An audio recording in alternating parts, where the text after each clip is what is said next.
What if I told you that the secret to feeling truly at home isn't about square footage or luxury finishes, but about capturing a feeling that's been perfected over centuries in the coldest, darkest corners of the world?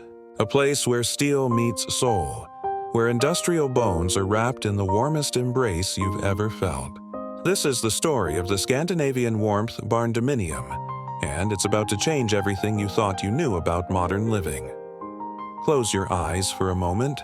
Imagine waking up in a space that feels like a hug. Not the polite, awkward kind, but the real kind. The kind that says, "You're safe here, you're home." That's what happens when you merge the raw, honest beauty of a barndominium with the soul of Scandinavian design. And here's the thing. Most people get it completely wrong. They think Scandinavian design is cold, minimalist, sterile. White walls, no personality, everything hidden away like emotions at a family dinner. But that couldn't be further from the truth. Real Scandinavian design, authentic Scandinavian design, is born from something deeper. It's born from necessity, from survival, from people who had to create warmth and light in places where winter lasts 8 months and darkness swallows the afternoon. The Danes have a word for it, hygge. But it's not just a word you can throw on a Pinterest board next to some candles and a chunky knit blanket. It's a philosophy. It's the art of creating intimate, cozy moments. It's about sanctuary. And when you pour that philosophy into the bones of a barndominium, something magical happens. Think about the contradiction for a second. A barndominium, at its core, is industrial. It's metal siding and open trusses. It's agricultural roots and utilitarian purpose. It's the building equivalent of work boots and rolled-up sleeves. And Scandinavian design? It's refinement. It's intentionality. It's the art of making less feel like so much more. So how do these two worlds collide? How do you take something that was meant for tractors and hay bales and transform it into a space that makes you never want to leave? The answer lies in understanding that both philosophies share the same DNA. They're both honest. They're both unpretentious. They're both about stripping away the unnecessary and celebrating what's real. The exposed steel beams of your barndominium, they're not something to hide behind drywall. They're the truth of your structure, the skeleton that holds everything together. And in Scandinavian design, that honesty is sacred. You don't cover up the wood grain. You don't hide the texture. You let materials speak for themselves because authenticity is the ultimate luxury. Now, here's where people stumble. They see Scandinavian design and think everything has to be white.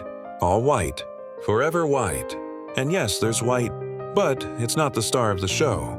It's the canvas, the breathing room, the space between the notes that makes the music matter. Your barndominium walls might start with that soft, creamy white, but then you layer in the warmth. Warm grays that feel like morning fog. Soft taupes that remind you of sand and stone. And then, just when someone thinks they understand your palette, you introduce the accent that changes everything. Maybe it's a deep forest green that brings the pine woods inside. Maybe it's a rich terracotta that glows like embers in a fireplace. Maybe it's the softest sage that feels like the first breath of spring after endless winter. And the wood. Oh, the wood. This is where the warmth really lives. Light blonde woods, ash and pine and birch, running across your floors, climbing up accent walls, wrapping around beams. Wood that's been left natural, unstained, just sealed and loved. Wood that shows its knots and its grain and its story. Because in a Scandinavian warmth barndominium, imperfection isn't something to fix. It's something to celebrate.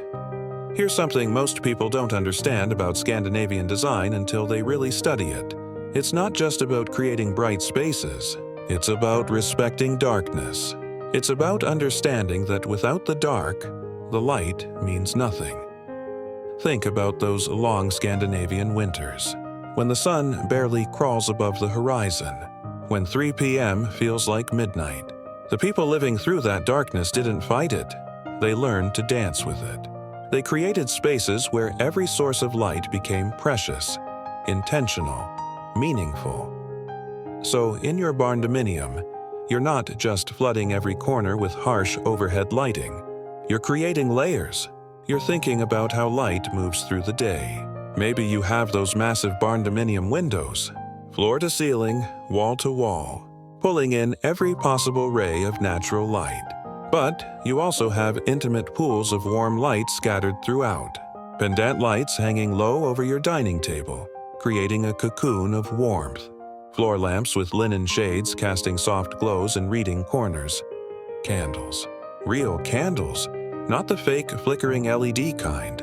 Grouped together on trays, on windowsills, creating living light that breathes and dances.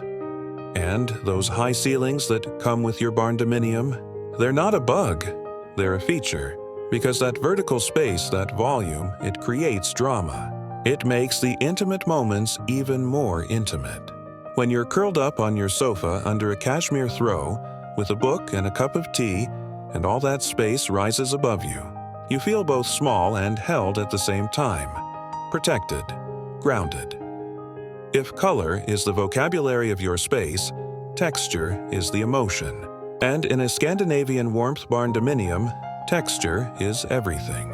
This is where you move beyond visual warmth into something you can feel, something that wraps around you like a physical embrace. Start with the obvious, those exposed metal elements of your barndominium.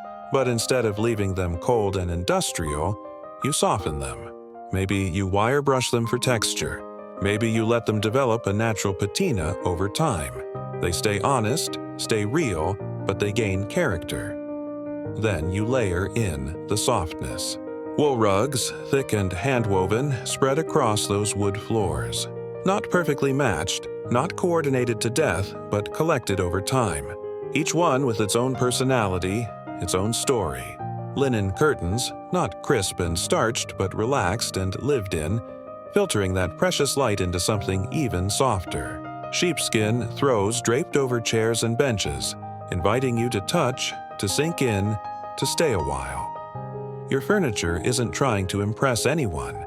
It's not shouting for attention. It's just beautifully made, honestly crafted, designed to last not just years, but generations. Clean lines, yes, but with enough curve and warmth to feel human. Nothing feels precious or untouchable. Everything invites use, invites life.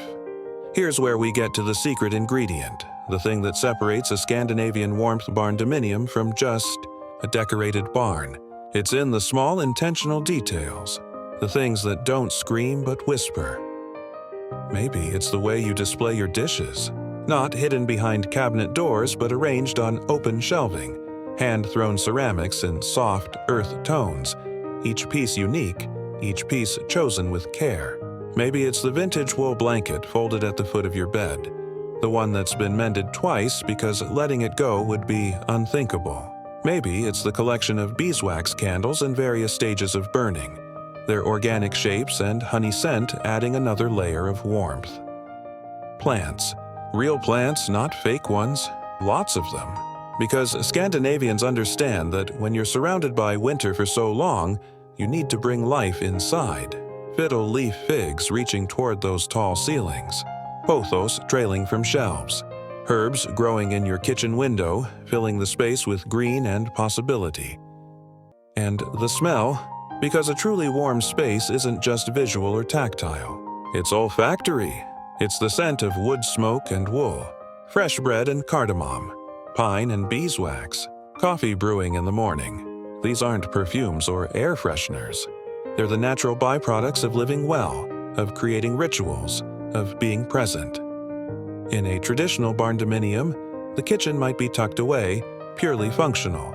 But when you infuse it with Scandinavian warmth, it becomes the heart, the gathering place, the soul of the home.